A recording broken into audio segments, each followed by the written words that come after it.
السلام علیکم ورحمۃ اللہ وبرکاتہ۔ ناظرین محترم، میں محمد اسلم قاسمی آپ تمام حضرات کا اپنے چینل پر خیر مقدم کرتا ہوں۔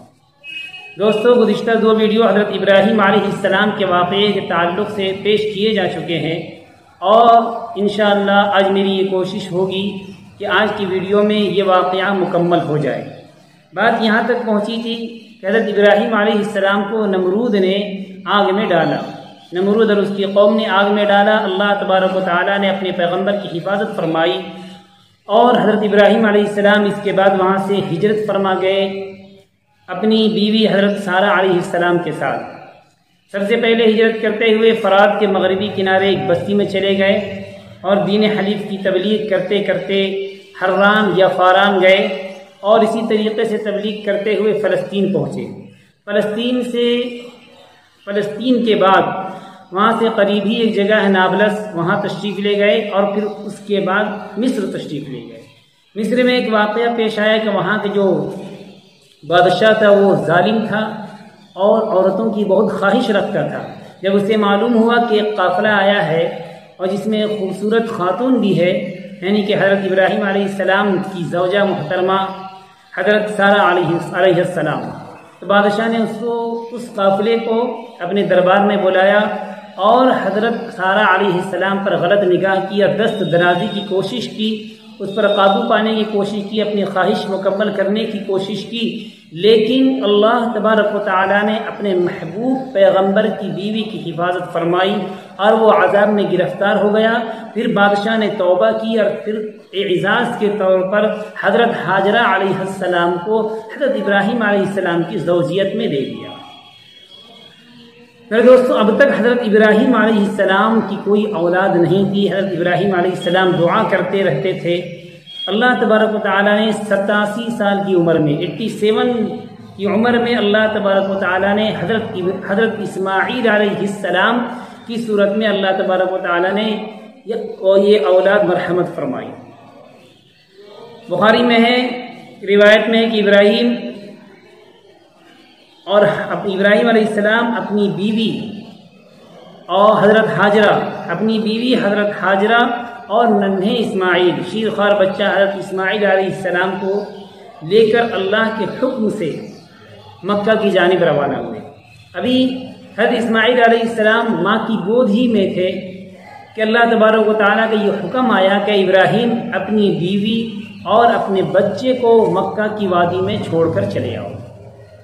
جب حضرت ابراہیم علیہ السلام اپنی بیوی اور بچے کو لے کر مکہ پہنچے، وہ مکہ جہاں کوئی آبادی نہیں تھی، نہ کوئی انسان تھا، نہ کوئی جانور، وہ ایک بنجر زمین تھی۔ جب اللہ تبارک و تعالیٰ کے حکم کو پورا کرنے کے لیے اپنی بیوی حضرت ہاجرہ اور ننھے اسماعیل کو چھوڑ کر جب حضرت ابراہیم علیہ السلام وہاں سے تشریف لے جانے لگے، تو حضرت ہاجرہ نے ابراہیم علیہ السلام کو آواز دی کہ ابراہیم، ہمیں یہاں کس کے سہارے چھوڑ کر جا رہے ہو؟ کیوں ہم لوگوں کو چھوڑ کر جا رہے ہو؟ حضرت ابراہیم علیہ السلام نے کوئی جواب نہیں دیا۔ آخر میں حضرت ہاجرہ نے پوچھا کہ ابراہیم، کیا یہ اللہ کا حکم ہے؟ کیا یہ آپ کے رب کا حکم ہے؟ حضرت ابراہیم علیہ السلام نے فرمایا ہاں۔ تو حضرت حاجرہ نے فرمایا کہ جب اللہ کا یہ حکم ہے تو آپ تشریف لے جائیے، اللہ ہمیں ضائع نہیں فرمائے گا۔ جس اللہ نے آگ میں آپ کی حفاظت فرمائی، وہی اللہ ہماری بھی حفاظت فرمائے۔ جب حضرت ابراہیم علیہ السلام وہاں سے کچھ دور تشریف لے گئے، ایک ٹیلے کی جانب کوٹ میں جب چلے گئے، اور بیوی بچے جب وہاں سے نظر نہ آنے لگے، تو اللہ تبارک و تعالیٰ کی بارگاہ میں حضرت ابراہیم علیہ السلام نے دعا کی، ربنا انی اسکنت من ذریتی بواد غیر ذی زرع عند بیتک المحرم، کہ اے میرے رب، میں نے اپنی ذریت کو، ربنا انی اسکنت من ذریتی، میں نے اپنی فیملی کو، اپنے اہل و عیال کو، اپنی بیوی بچے کو بسایا ہے۔ ربنا انی اسکنت من ذریتی بواد غیر ذی زرع، غیر وادی غیر ذی زرع میں، جو بنجر زمین میں، بنجر وادی میں بسایا ہے، عند بیتک المحرم، آپ کے محترم گھر کے قریب۔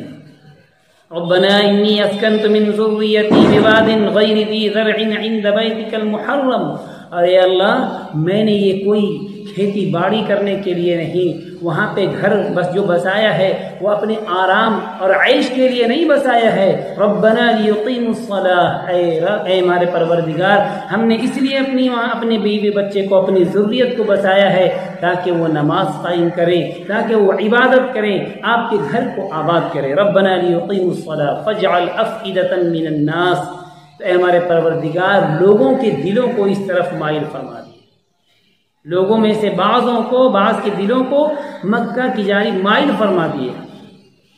وارزقہم من الثمرات، اور انہیں پھلوں کا رزق عطا فرمائیے۔ اللہ تبارک و تعالیٰ نے حضرت ابراہیم علیہ السلام کی یہ دونوں دعا جو ہے قبول فرمائی۔ جب حضرت ابراہیم علیہ السلام وہاں سے تشریف لے گئے اور جو حضرت حاجرہ علیہ السلام ساتھ میں جو لے کر آئی تھی کھجور پانی وغیرہ وہ ختم ہو گئے۔ حضرت اسماعیل علیہ السلام بھوک کی شدت سے اور پیاس کی شدت سے تڑپنے لگے اور رونے لگے، ماں کی ممتا بے چین ہو گئی، حضرت حاجرہ بے چین ہو گئی، اور جو ہے ایک جانب صفا پہاڑی دوسری جانب مروہ پہاڑی ہے، کبھی اس پہاڑی کے اوپر چڑھ کر دیکھتی شاید کوئی نظر آ جائے، پھر بچے کی یاد آتی تو بچے کے پاس آتی، پھر دوسری پہاڑی کے اوپر چلی جاتی کہ شاید ادھر کوئی انسان نظر آ جائے، کوئی مدد مل جائے، کوئی تعاون مل جائے۔ اس طریقے سے لگاتار 7 چکر لگائے۔ جب 7 چکر مکمل ہو گئے تو ایک آواز آئی۔ جب حضرت حاجرہ نے وہ آواز سنی تو کہا کہ اگر آپ میری مدد کرنا چاہتے ہیں تو سامنے آئیں۔ حضرت جبرائیل علیہ السلام تشریف لائے اور اپنے پیر کو مارا تو اس جگہ سے چشمہ ابلنے لگا، پانی کا چشمہ ابلنے لگا، جسے ہم اور آپ زمزم کہتے ہیں۔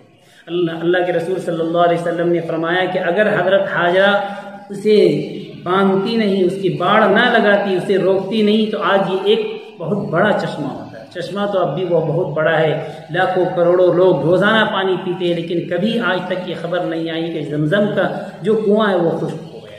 تو اللہ تبارک و تعالیٰ اور حضرت جبرائیل علیہ السلام نے تسلی دی کہ آپ کو اللہ تبارک و تعالیٰ ضائع نہیں فرمائے گا، آپ حضرت ابراہیم علیہ السلام اور آپ کی اولاد مل کر اللہ کی محترم گھر کی تعمیر فرمائیں گے۔ میرے دوستو، اس کے بعد آئیے 10 ذی الحجہ جس کی یاد میں جس کی سنت کو ادا کرنے کے لیے ہم اور آپ قربانی کرتے ہیں اس کا تذکرہ کرے۔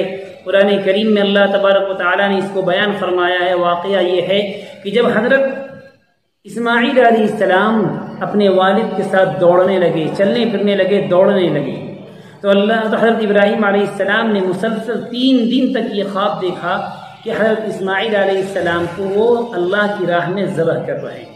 یعنی انبیاء کے جو خواب ہوتا ہے وہ بھی ایک وحی ہوتا ہے، وہ اللہ کا حکم تھا، اللہ کا حکم تھا کہ اپنے بیٹے کو قربان کرو، اپنی بیٹی کی قربانی کرو۔ جب مسلسل 3 دن تک یہ خواب دیکھا تو حضرت ابراہیم علیہ السلام نے اپنے بیٹے سے مشورہ فرمایا، اپنے بیٹے سے کہا فلما بلغ معه السعي قال يا بني اني ارى في المنام انی اذبحک فانظر ماذا ترى، کہ جب حضرت اسماعیل علیہ السلام اپنے والد کے ساتھ دوڑنے لگے تو حضرت ابراہیم علیہ السلام نے کہا اے میرے بیٹے، میں نے خواب میں دیکھا ہے کہ میں تجھے ذبح کر رہا ہوں، فی المنام انی اذبحک فانظر ماذا ترى، تو بتاؤ تمہاری کیا رائے ہے۔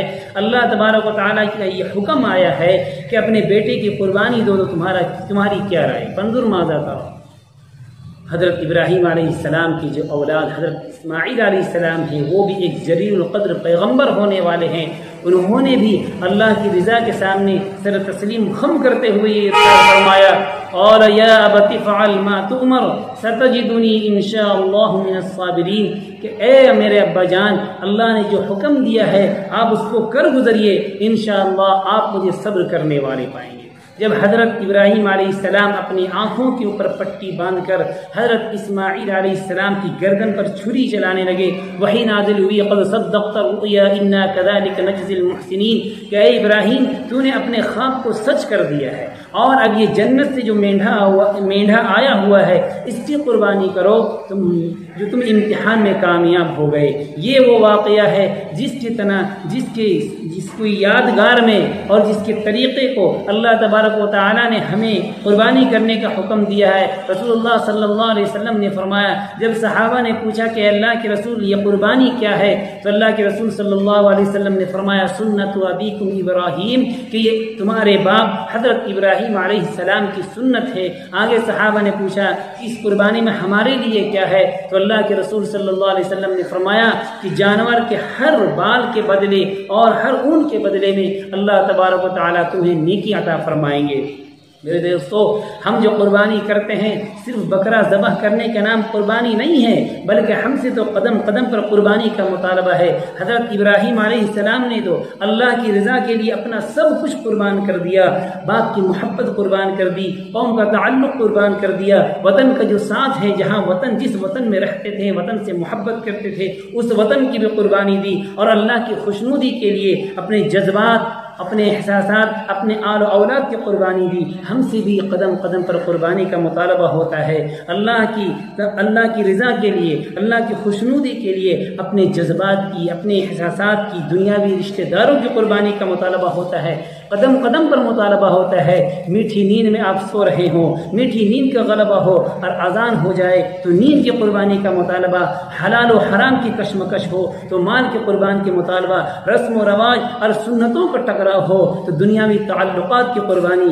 آج بھی ہم یہ عہد کریں کہ ہم صرف بکرا ذبح کر کے قربانی ادا نہیں کریں گے، بلکہ ہم یہ عزم کریں کہ انشاءاللہ ہم سے اللہ کی جانب سے جو کچھ مطالبہ ہوگا ہم ہر چیز کو قربان کرنے کے لیے تیار ہوں گے۔ جان، مال، دنیاوی رشتہ دار، جس طرح کی قربانی کا مطالبہ ہوگا انشاءاللہ ہم قربانی دیں گے۔ اللہ تبارک و تعالی کہنے سننے سے زیادہ عمل کی توفیق عطا فرمائے۔ السلام علیکم ورحمۃ اللہ وبرکاتہ۔